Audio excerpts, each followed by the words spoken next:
Hello and welcome to Moneylife. This is Sucheta Dalal. Today we're talking about something a little way out of what we usually do. This is the world of financial influencers or what they call fin influencers.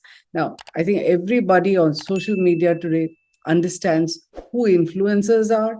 They know that these are people with a large following and who are apparently paid to tweet or Instagram or make reels or write LinkedIn posts.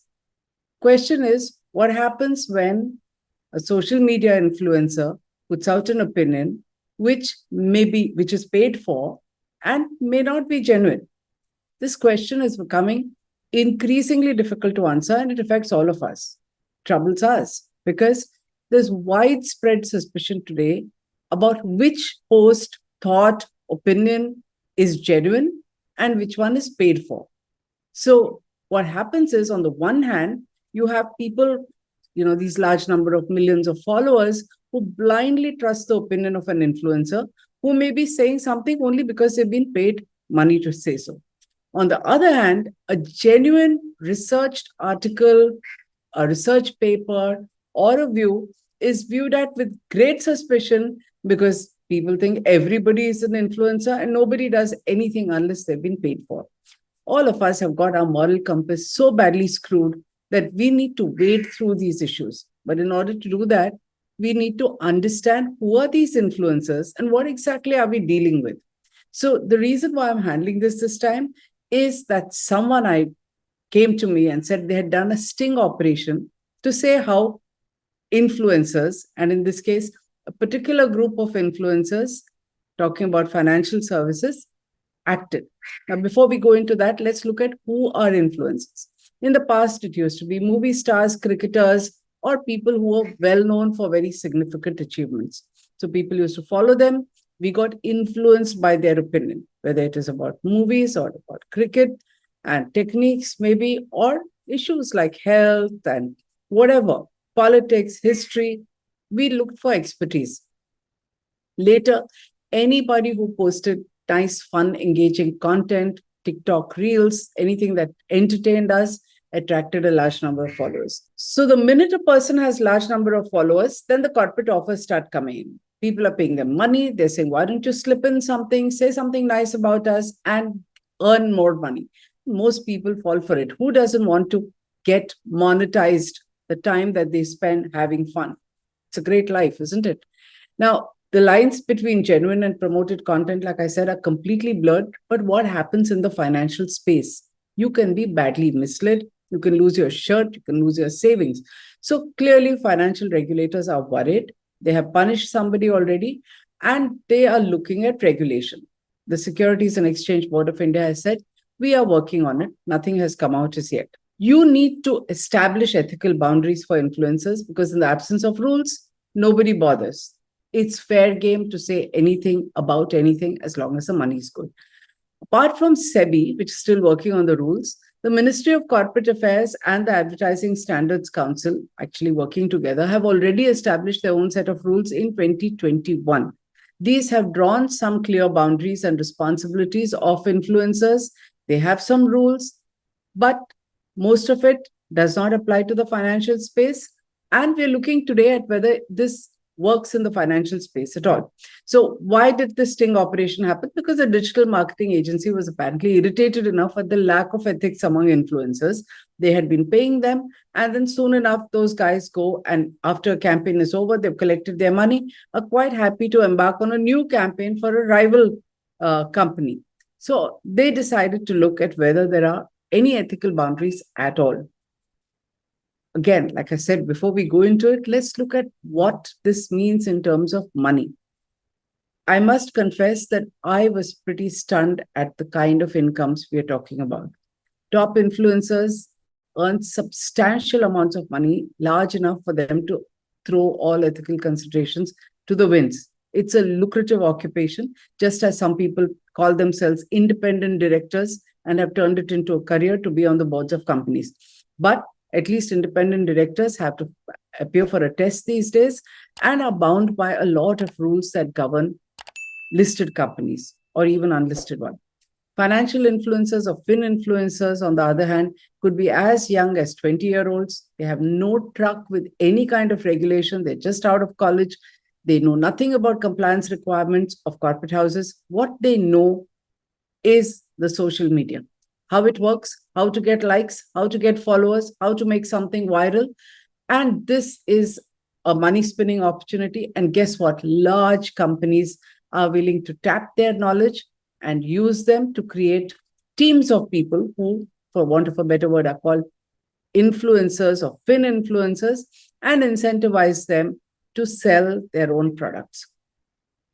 Digital marketing companies are constantly looking out for these and offering them money.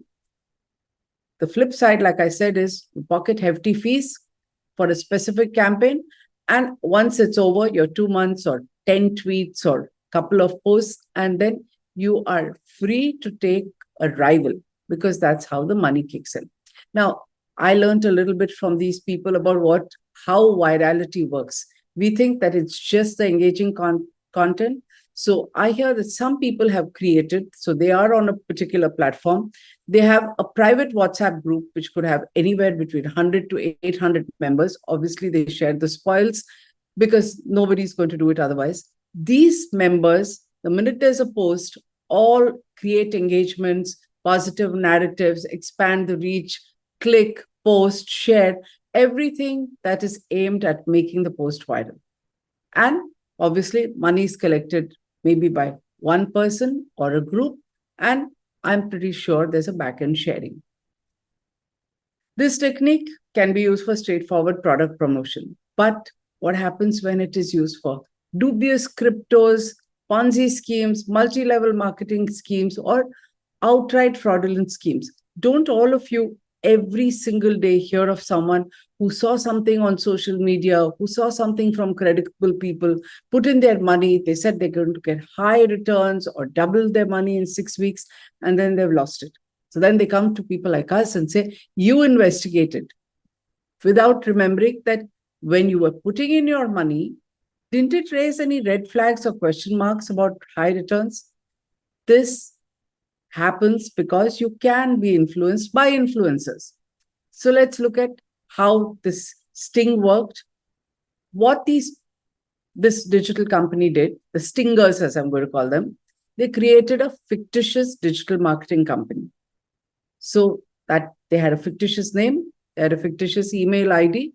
And with that ID, since they already were in the field and they knew the names of and contacts of influencers, they began to write to them. Now, obviously, they didn't want to share a number because you go to Truecaller and you know who it is. So nobody, first of all, got suspicious that you have an email offering to pay you money within 48 hours, sign an NDA. There's no phone number. Nobody checked the veracity of the agency that was offering them business. Point one. Second, they approached about 37 odd people. Who are these people? Top influencers. Many of them were chartered accountants, MBAs, rank holder MPAs, some of them from IITs and IIMs. There was even a very, very high level startup founder who is very arrogant and all over the place, who, after being a startup founder, obviously is earning a lot more money being an influencer because his past history obviously gives him credibility. Now, what did the marketing agency do after they reached out to them? They created 2 fictitious campaigns again. The first was they wanted influencers to create a positive promotions for an initial public offering. They picked an offering that was happening right then. So an IPO that was about to happen, Ebix Cash. No link with Ebix Cash. Mind you, let me reiterate, nothing to do with this company. They just used the name to influence people, influence the influencers in the sting. The second was to create a positive image about Cafe Coffee Day. The spin was going to be that Malavika Hegde, the wife of the founder, VG Siddharth, who tragically died by suicide, had taken charge of the company and was transforming it, turning it around. Now, those of you who are on social media would remember that the second one has already played out. There was a pump and dump operation. Our stingers say they had nothing to do with it, but it was still going on. There have been media reports. Who influenced them? We do not know. Be that as it may. These are the 2 stories, which they say were fictitious, which were pitched. So first step, when they wrote to the influencers, nobody had any questions about who are you guys? Who's making the offer? Will my money come? They were quite happy to quote their rates almost instantly. The second experience was they went ahead and even signed a non-disclosure agreement. Almost everybody has signed a non-disclosure agreement. The third step was the two pitches. One was the IPO and one was not. Now, to be fair, where the IPO is concerned, about 4 or 5 people backed out because this is a highly regulated area. So they got cold feet. They were not sure it's working. They did some checking. 4 or 5 came back and said, we don't want to do it. The rest of them couldn't be bothered. They were going ahead. Now, I must say that this is half a sting, okay? Because as far as stinging is concerned, whether they do their due diligence, have ethics or not, we have only come up with one half of it. This real test would have been, are they posting promotions? Like I said, CCD postings were already happening. We don't know who did them. So the second half of the sting has not happened. As far as I'm concerned, that is an investigation that should be done by the regulator, which wants to come up with guidelines. Where I'm concerned, I think people like you who read Moneylife or who watch these videos ought to know how to take things, what to look for, first of all, how to be a little suspect about what you're listening to and hearing, and why you should always watch out for question marks. That is my sole purpose of putting this out in the public domain. The question that you are thinking is, what is the money that makes it all worthwhile? So I'm told that it starts with as little or as much as 10,000 and can go up to as much as 7.47 lakhs quoted by the startup person for one post. 7.47 lakhs plus GST, okay, for one post. The range that they charge apparently is between 20,000 to 60,000. Each of them requires a minimum of 30,000 followers or more. And the amount that is charged depends on the number of followers. So at the lower end, you start with 10,000 to 20, 30, and you can go up to 7.47 lakh. So look at what you are doing. If you're blindly following some of these people, you are creating money-making opportunities for them to make a fool out of you, because they are only going to tout whatever it is that they are paid for, usually by large corporate houses.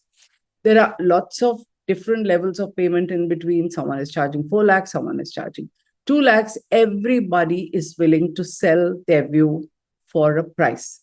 There is a 20-year-old chartered accountant already in a well-paying job who is earning in lakhs by doing this. There are rank-holding CAs who are willing to post something that they have never studied. And of course, there are the startup people who are so big, they say, we have these numbers. Honestly, people like me thought we used to laugh about the 2 rupee trolls. We were clearly unaware of what Gen Z youngsters are willing to do. And we keep wondering, why is it that very young people have zero respect for serious research and journalistic work? Because they think everything is paid for. And this is how the world works. Fake narratives and put money in your bank. Like I said, there's no rules. You would say there are ASCII rules. Usually that applies to things like holidays and, freebies, restaurant reviews, movies. Movie and the film industry is completely full of it. That's how you see birthday trends and things that are just bought. I'm worried about financial regulation and whether influencers are bound by it or not. Because as you know, most brokerage firms have tie-ups with influencers and get a commission. There are algo writers. Now, SEBI's own study has said 90% of people lose money in algo and derivatives trading, in which case, what kind of algos are these and why are people earning commissions? Are they being encouraged to do frothy trades that only benefit the brokers? Obviously, all of it is happening because people don't make that kind of money. And SEBI has gone after made an example out of one rather brazen financial influencer called PR Sundar and fined him 6.5 crore for violating investment advisory rules. After that, people have got a little startled, which is a good thing, but there are still no rules and boundaries. Now, what does the Ministry of Consumer Affairs and ASCII say? They talk about material connections. And this is quite interesting and comprehensive. Okay, the money needn't be the cash that I talked about. So it can be incentives, it can be free products, it can be gifts, it can be trips and holidays, it can be media barters. So everyone's earning big money. I promote you, you promote me, those kind of barters, coverage, awards, equity shares, discounts and benefits and payments given to family members in a personal family relationship. All this is covered by ASCII and DCA. But when have you ever seen this kind of disclosure in the public domain? Have you really seen it? Because failure to disclose is punishable with a ban. We've not heard about anybody being punished. I have not even seen a disclosure. So I asked our stingers, what about you? Have you ever disclosed? They claim that, yes, there is a post. There's a small hashtag at the bottom. So when there are lots of hashtags, you tend to miss each one of them. Who looks at it? So there may be a hashtag at the bottom which says hashtag ADVT, meaning advertisement, or hashtag paid post. Honestly, I have not noticed them. If you have, please post it in the comments, because I would love to see who has been making these disclosures and how many do it. I have not seen any, but this is already applicable across the board, not in the financial sector. So obviously, ASCII rules and DCA rules apply to everyone. But my point is that we haven't noticed them. So clearly, the line between truth and hype or even fiction is so completely blurred that most of us are ill-equipped to even see the difference.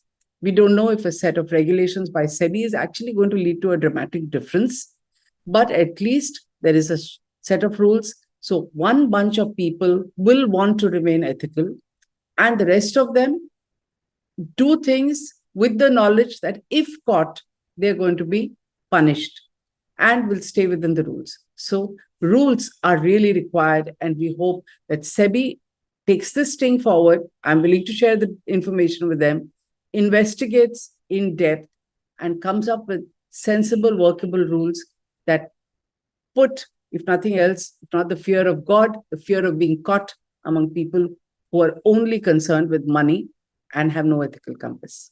If you agree, post your comments, tell us what you see, subscribe to this video, and share it so that others are aware. Thank you.